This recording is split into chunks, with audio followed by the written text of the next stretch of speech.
Radio Publique Africaine.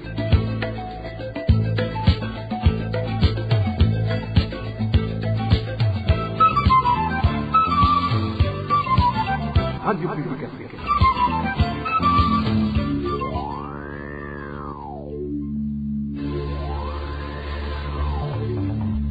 C'est le moment de suivre le journal parlé en français. À la présentation, Josiane Mouzaned. Au sommaire de cette édition, le secrétaire général du parti au pouvoir, le CNDD-FDD, serait dans un état critique. Depuis ce jeudi, évacué sur Nairobi, l'on ignore toujours de quoi souffre l'honorable Révérien Ndikouli.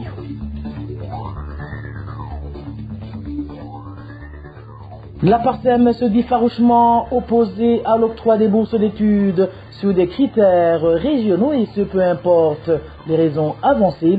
Pour Fossani Koumana, cela ne ferait qu'encourager la fraude et les spéculations. Dans ce journal, nous vous parlerons également du clientélisme qui continue de caractériser la distribution du carburant à Bujumbura. Voilà pour les grandes articulations. Bien le bonsoir chez vous mesdames et messieurs. Tout de suite, le développement de ces titres.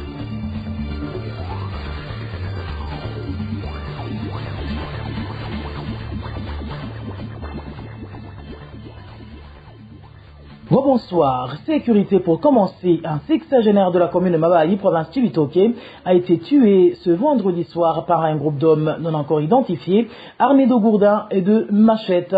Cela s'est passé sur la sous-colline Nyarusebeyi, colline Muungu, en zone Wutahana. Selon les proches de la famille du défunt, ces hommes ont fait irruption dans ce ménage vers 22h et ont intimé l'ordre à toutes les personnes présentes de se coucher ventre contre terre. Les mêmes sources font savoir que le groupe de malfaiteurs en question s'est alors rué sur le chef de ménage nommé Berkimas Sinzo Wakwira et l'ont tailladé. Avant de disparaître, ces hommes auraient fait savoir qu'ils venaient de rendre justice à toutes les victimes de ce sexagénaire assassiné. Côté administration, il confirme les faits. Jeanne Izomora, administrateur de la commune de Mabayi, a appelé à plus de retenue tout en promettant de tout faire pour que les coupables soient appréhendés et traduits en justice. Dans l'entretemps, 4 suspects sont déjà entre les mains de la police.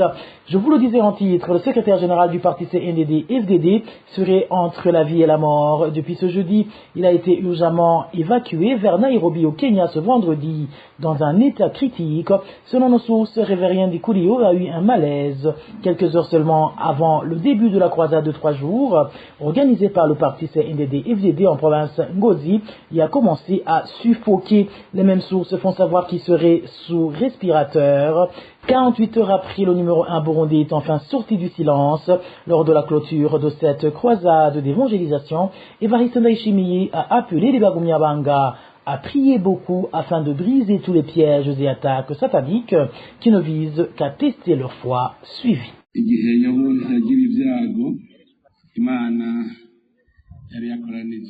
Quand Job a eu des malheurs, Dieu avait convoqué son comité et Satan a fait irruption dans cette réunion. Dieu lui a alors demandé le pourquoi de sa présence et il a répondu qu'il venait de faire le tour de la terre pour s'enquérir de la situation. Dieu a alors demandé à Satan s'il s'était rendu compte de la loyauté de Job envers son créateur. Et Satan a rétorqué que c'est parce que Dieu lui avait donné beaucoup de richesses. Et Dieu a répliqué disant que même si sa richesse venait à disparaître, Job lui resterait fidèle. Et ce malgré toutes les tentations. Cela pour vous dire que Satan rôde toujours et est parmi nous, mais heureusement Dieu veille toujours sur nous, son peuple. Au début de cette croisade évangélique, le diable a essayé de nous détourner de Dieu, mais cela n'a pas marché. En effet, le secrétaire général de notre cher et bien-aimé parti, le CNDD-FDD, est subitement tombé malade, alors que c'est lui qui avait organisé ces activités. Ce n'est rien d'autre que Satan qui voulait nous mettre à l'épreuve et nous distraire. C'est pour cela que nous avons beaucoup prié pour son rétablissement. Vous aussi êtes appelés à prier pour que Dieu le touche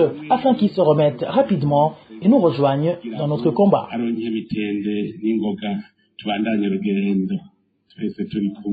En parlant justement de cette croisade évangélique, les autorités du pays issues du parti CNDD-FDD sont appelées à accomplir convenablement leur mission dans l'union et la franchise et éviter la prévarication. Cela a été annoncé ce jeudi 23 janvier 2025 par Georges Wizimana, évêque du diocèse de Ngozi. Cet homme de Dieu a regretté le fait que des fois la corruption triomphe sur la vérité. Suivez.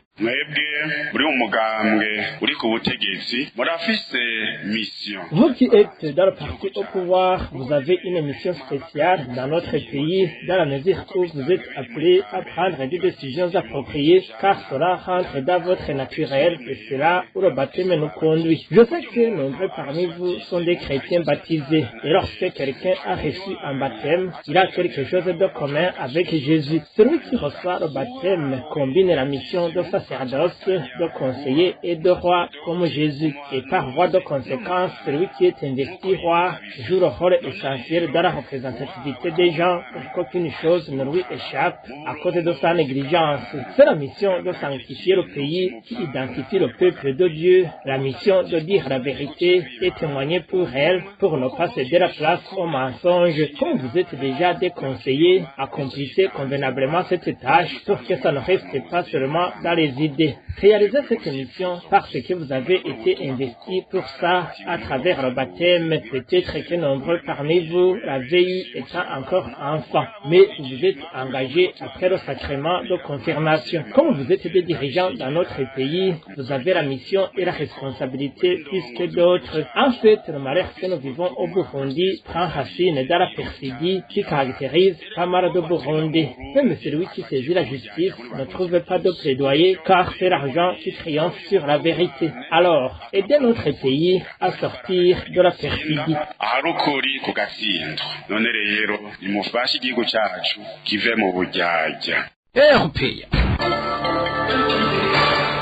Parlons à présent éducation. Le ministre de tutelle fait savoir que son ministère ne considère pas seulement les résultats des élèves obtenus au niveau national pour l'octroi des bourses d'études, mais tient aussi compte des performances provinciales. L'annonce a été faite ce mardi lors des questions orales au Sénat. Professeur François Habyarimana a indiqué que cette stratégie a été dictée par le souci d'équité. Uvuze muti turabe koko amanota gusa ubisanzwe scientifiquement birumvikana ariko Scientifiquement parlant, on devrait considérer uniquement les résultats obtenus, mais il ne faut pas oublier que nos élèves n'étudient pas dans les mêmes conditions.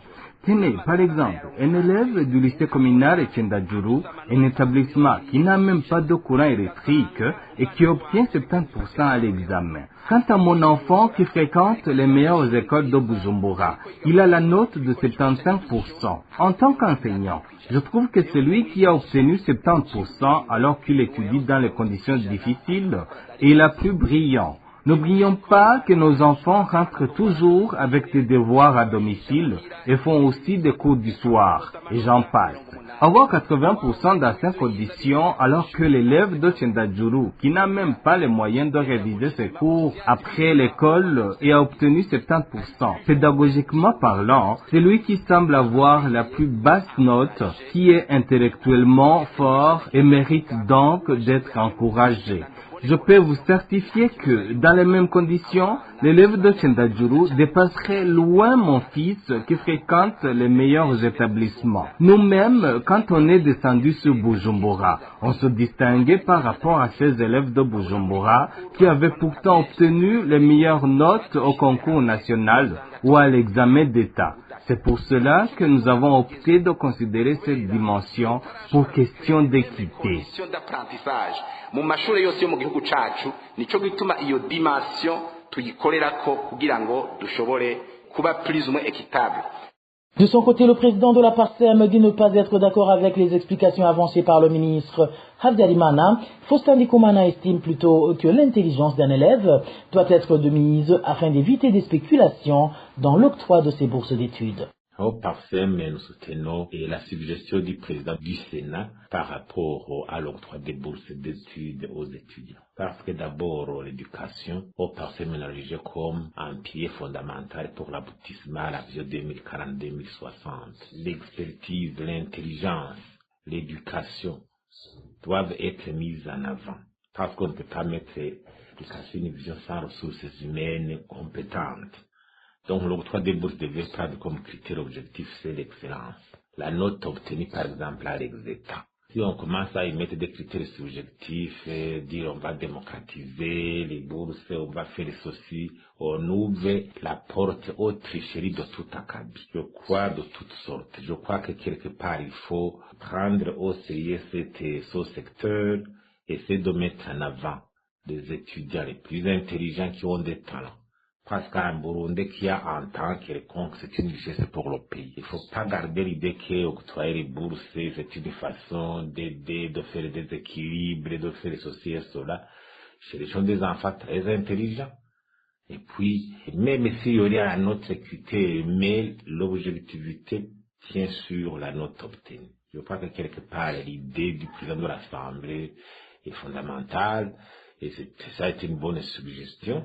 Et je crois qu'il faut que ce secteur soit assaini et pour que le Burundi puisse avoir des ressources humaines et compétences, surtout dans des domaines comme la médecine ou autre. Je crois que quelque part, si on veut chercher les premiers étudiants au niveau du test, je crois qu'on peut en avoir. Autrement, c'est penser à donner la valeur à ces lauréats. C'est là qui ont fait beaucoup d'efforts au niveau des études, des médecins, et quoi. Il faut leur donner de la valeur. Après les études, notamment le traitement, le salaire, et pour les maintenir quand même sur place pour qu'ils puissent aider le pays. Et dans ce domaine, il n'y a pas de sacrifice, même d'autres pays essaient quand même de bien traiter leurs citoyens qui ont fait un effort particulier dans tel ou tel autre domaine. Et je crois qu'on devait éviter les tricheries autant que faire sauter dans son secteur pour l'intérêt général. Éducation toujours, le pays risque de manquer d'intellectuels suite au refus d'accès dans les universités du Burundi pour les plus de 13 000 lauréats, ce qui pourrait avoir des répercussions négatives sur la société burundaise. Propos du chercheur et enseignant dans les universités étrangères, le professeur Jean Gabin Nebutse. Ce pédagogue trouve que le gouvernement aurait dû créer un système de bonne gouvernance approprié qui aurait permis le développement de notre pays dans tous les domaines, y compris celui de l'éducation et ceux de la base jusqu'à l'université. Le gouvernement du Burundi a fixé la note de réussite qui autorise l'entrée à l'université du Burundi. 15 000 étudiants répondent à ce critère, mais malheureusement, seulement 2 000 d'entre eux ont été acceptés pour bénéficier de l'aide financière du gouvernement, appelée communément prêt de bourse. Évidemment, cette situation nous attriste et nous indigne. L'explication que l'État donne est qu'il n'a pas les moyens suffisants pour soutenir tous ces étudiants. Il faut aller au-delà pour comprendre les raisons de cette incapacité de l'État. Il y a notamment l'absence de gouvernance qui fait qu'il n'y a pas de planification adéquate pour le développement du pays dans tous les secteurs, y compris l'éducation, de la base jusqu'à l'université. En principe, quand il y a une bonne planification, le nombre d'étudiants qui y entrent, il est connu à l'avance et les ressources à y affecter sont aussi identifiées à l'avance. Un autre point qui me semble important, c'est aussi le fait de ne pas considérer le secteur de l'éducation comme étant une priorité fondamentale, un pilier du développement national. Vous me posez aussi la question de parler des conséquences de priver cette aide financière aux étudiants qui, normalement, répondent aux critères qui ont été fixés par l'État. Évidemment, les premières conséquences négatives touchent ces étudiants eux-mêmes qui ne pourront pas continuer leurs études universitaires parce que la plupart d'entre eux, ils viennent des familles moins nanties, ils viennent de l'intérieur du pays. Leur avenir, il est sérieusement compromis. Que deviendront ces étudiants dont l'avenir est assombri? Des conséquences sur le plan psychologique qui peuvent aussi survenir, le désespoir, la délinquance. On dit que celui qui n'est pas occupé, le diable l'occupe. Cet accroissement des inégalités entre les citoyens européens. En page société, l'on parle du 2 poids 2 mesures qui s'observe dans la distribution du carburant que la Sopebu s'est approvisionnée au prix de l'entreprise DITCO après avoir eu la dérogation spéciale du ministère du Commerce. En effet, certaines stations-service servent une catégorie de la population au détriment d'une autre. Hervé Niouhire nous en dit plus. La distribution du carburant en question a débuté ce mardi. La quantité distribuée était de 380 000 litres. Une fois l'information de l'approvisionnement de différentes stations-service relayées, les gens ont accouru mais ont été stupéfaits de constater que les seuls cadres de l'État et leurs proches étaient servis, ce qui a créé un désordre sur les stations-service, comme en témoigne ce chauffeur qui faisait la queue. Seules les unités et les manières ont été priorisées car cela fait près d'un mois qu'aucune station-service n'est approvisionnée. Même ce carburant qu'il distribue a été subtilisé chez Tipico. Vous comprenez que le capouillage ne peut pas manquer. Selon le communiqué de la CPBO, 35 stations-service devraient être approvisionnées, ce qui n'a pas pourtant pas été le cas. Résultat, les chauffeurs de transport en commun se sont résolus à continuer à s'approvisionner sur le marché noir. Nous qui prestons dans le secteur du transport en commun n'avons aucun mot à dire. Si tu essaies de forcer pour être servi comme les autres, on te fouillette. Ils se rabattent sur le carburant acheté frauduleusement. C'est ça notre sort et on s'y habitue.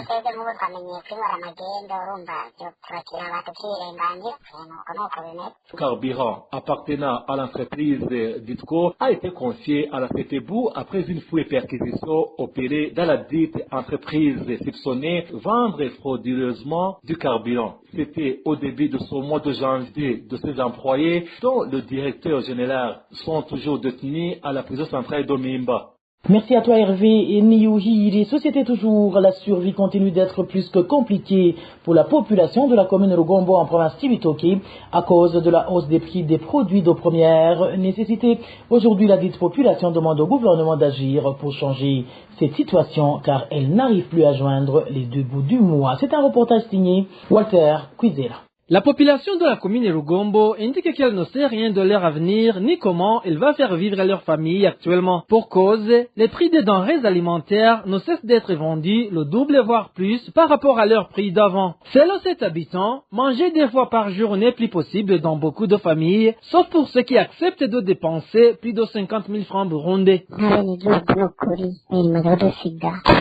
Nous, en tant que la population, ça dépasse notre compréhension. Nous nous demandons où va notre pays, mais sans réponse. Les prix ne cessent de grimper tout le temps. Un produit qui s'achète entre 1000 et 2000 francs aujourd'hui, demain tu l'achètes pour 5000 francs burundais. Ce qui veut dire que notre avenir est en danger et tout ça, c'est la faute de nos dirigeants. Si tu veux manger 2 fois par jour, par exemple, tu dois dépenser 50 000 francs pour l'approvisionnement. Avant, avec 2000 ou 5000, tu pouvais t'approvisionner, mais actuellement, ce n'est plus le cas. Si tu as 10 000 au marché aujourd'hui, on dirait que tu as 1000 francs.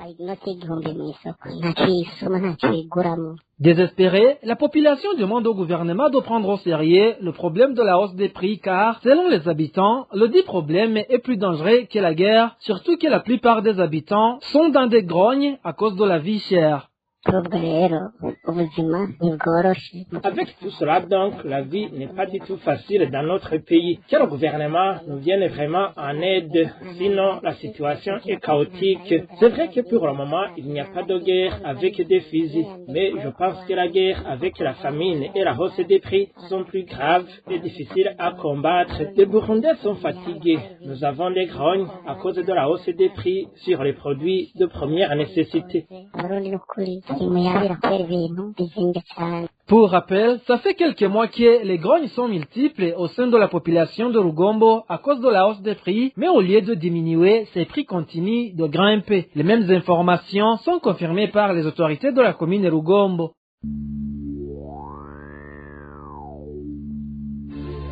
Et voilà, mes fidèles de la RPA, c'est par ici que prend fin le journal en français de ce samedi 25 janvier 2025. Merci pour votre aimable écoute. Merci également aux équipes rédactionnelles et techniques pour leur franche et parfaite collaboration. À la présentation de ce journal, vous étiez avec Josiane Mouzaneza. Passez de bons moments chez vous. Au revoir.